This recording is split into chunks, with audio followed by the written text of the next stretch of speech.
Assalamualaikum warahmatullahi wabarakatuh dan selamat sejahtera. Pada hari ini kita nak belajar tajuk baru dalam PSV, iaitu tajuk 15, tajuk dan mesej.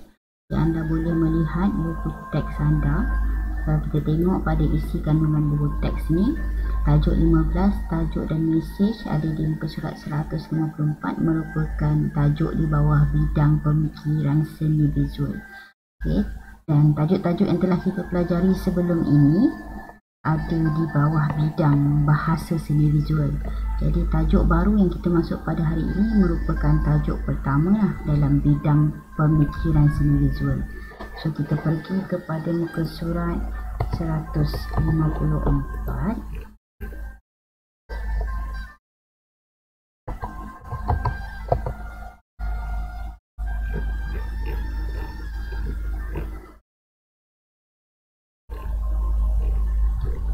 Okey, tajuk 15, tajuk dan mesej.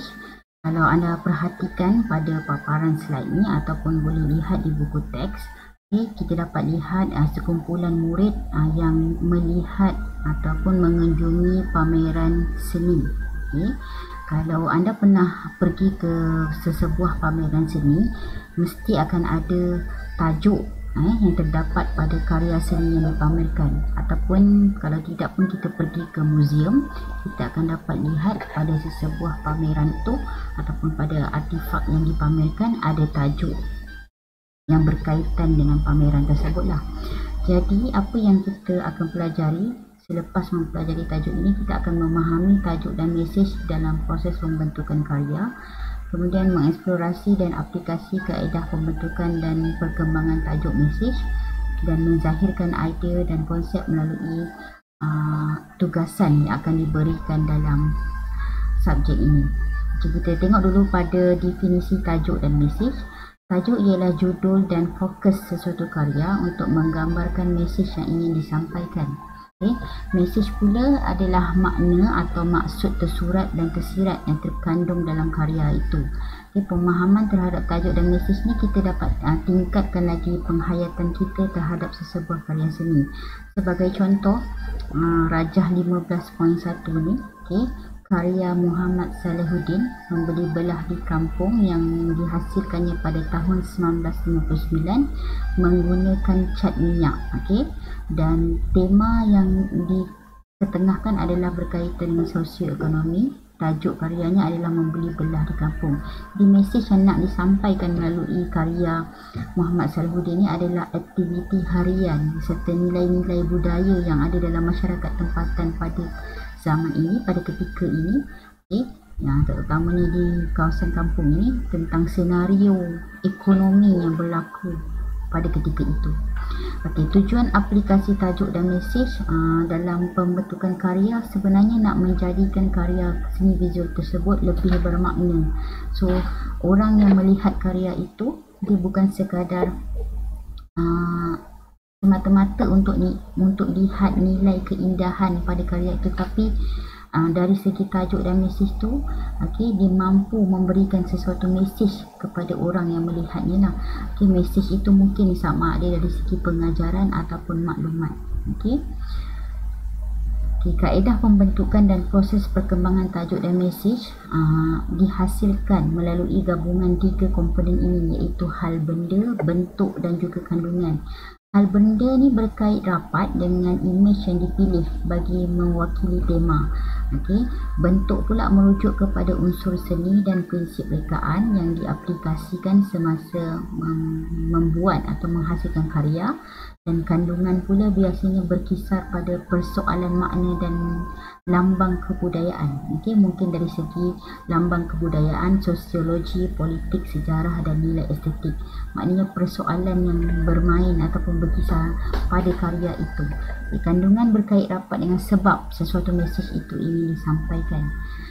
Dan untuk mencipta sesuatu hasil seni, dia ada beberapa teknik lah. Dia ada dua teknik yang diperkenalkan, iaitu teknik konvensional dan juga teknik kontemporari.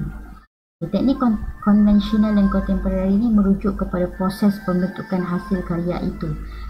Yang mana Kalau teknik konvensional dia terikat dengan proses atau cara yang tradisi, manakala teknik kontemporari pula dia proses yang terikat dengan kaedah bukan tradisi dan dia lebih kepada kreatif serta inovatif. Okay. Ini juga akan anda pelajari sebenarnya di dalam reka bentuk pembuatan sewaktu anda di tingkatan 2 nanti bagi subjek RBT, yang mana dalam bab tersebut anda akan mempelajari kaedah pembuatan dari segi konvensional dan moden. Okay. Sama juga dalam pendidikan seni ni lah. Okay. Sebagai contoh, teknik konvensional yang dihasilkan oleh Johari Said ni merupakan cetakan kayu di atas kertas. Okay. Yang kedua adalah karyawan Radwan Man, okay, yang menghasilkan cetakan kayu dan media campuran di atas kertas juga, tapi menggunakan kaedah yang lebih kreatif dan moden lah. Okay. Ini sebagai contoh. Okay. Setelah anda memahami tajuk dan mesej untuk bab ini, okay, kita akan pergi kepada latihan pengayaan ataupun nanti kepada tugasan yang akan dilakukan dalam bab ini untuk meneroka tajuk 15 ini supaya anda lebih faham. Okay, ini antara contoh yang ada di dalam buku teks anda boleh lihat juga. Okay, ini sebenarnya salah satu aktiviti kumpulan.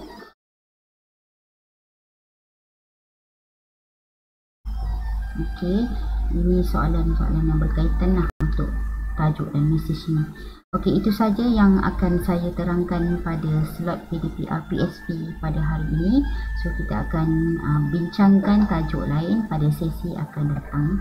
Okey, saya harap anda dapat mengikuti PDPR dengan jayanya dan selamat melakukan tugasan. Assalamualaikum dan terima kasih.